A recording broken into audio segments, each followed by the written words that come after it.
Good morning. I am in search of Henry Brown. He was very notable. He was one of the stations in the Underground Railroad in Wilkes Barre. The man did good. He did good. The only problem is he passed away in 1884 and he never had a marker, not even a tombstone, nothing. We're going to find him and I'll tell you a little bit about his story. Come on. I'm up here in Wilkes Barre and look at these graves. My God, you could see they're so sunken in. Can you see that? That's crazy.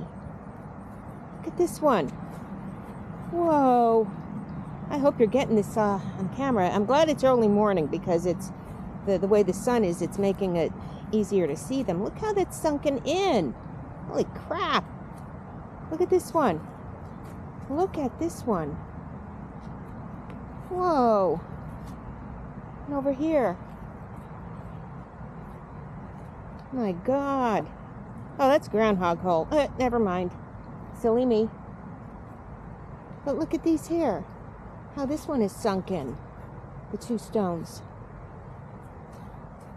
Jeez. Now, I know Henry is right around here. He used to free Puget Opes. He used to travel from Wilkes Barre. He lived on Northampton Street in Wilkes Barre. He would travel from Wilkes Barre all the way down to the southern parts of Pennsylvania. And with his hay wagon, yes, we're talking horse and buggy days, the 1860s, you know, that kind of 1850s, that time. He would travel all the way down there in his horse and buggy with his hay wagon and pick up slaves, hide them in the hay wagon. Look how this one is sunken. Yow. He would hide them in his hay wagon and bring them up here to Wilkes Barre, and he would hide them out in his house, usually in his basement. And then from there, when it was safe or when the time was right, he would take them to Montrose near Williamsport for transport. You know, they would pick up another leg of the Underground Railroad for transport up to New York State, or Canada. His son served in the Union Army in the Civil War, and he fought.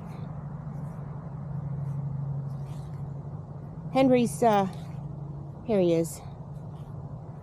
Henry's daughter also helped with this. She helped bring the slaves up and free them, and there he is. No marker, nothing. I'm glad they have some flowers here for him. It was a dangerous life that he had. Especially, he was a free black man. And just because of that, it was harder for him. Because a lot of people, especially when you get too far south, they thought you were still a slave. So he could only go too far.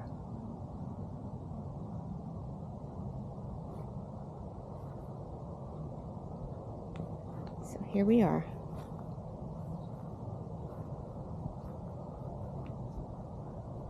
R.I.P. Henry. The Daughters of the American Revolution, the DARs, they are going to try to get you a tombstone. They're doing some fundraising. And you will have a stone. And it's going to be beautiful. Henry sometimes, or I should say a lot of times, worked with a man by the name of William Camp Gildersleeve. He was another abolitionist.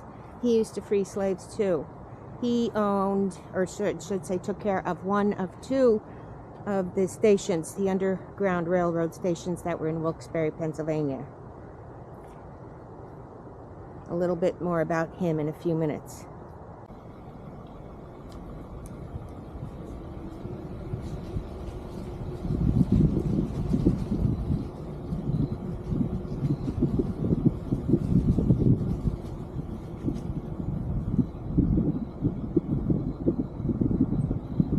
This is William Camp Gildersleeve.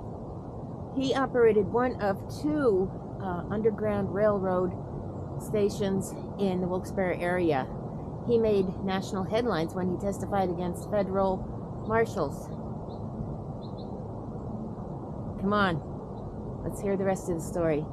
Mr. Gildersleeve was mobbed and ridden on a rail through the streets of Wilkes-Barre for sheltering fugitive slaves in his home. He did live to see slavery abolished, which was great. That was a good thing.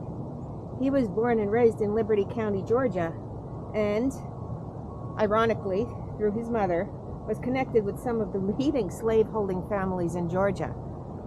Rather ironic, but he did good. He helped to free them. On the Underground Railroad, he used to hide them in his home.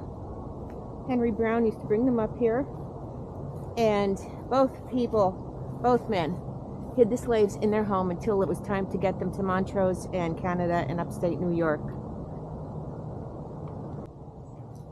Okay, just a tiny bit more information about William. He gained national recognition when he testified at the U.S. Supreme Court in a fugitive slave case. Federal marshals came to arrest a fugitive slave in Wilkes-Barre at the Phoenix Hotel. It ended in a brawl. William was involved, and he testified on behalf of the slave. Thank you, William. Thank you for coming along. I hope you enjoyed that. It's an interesting story. I need to do more research to see if I can find more information, but right now that's all I have. Anyhow, hope to see you soon. Peace, baby.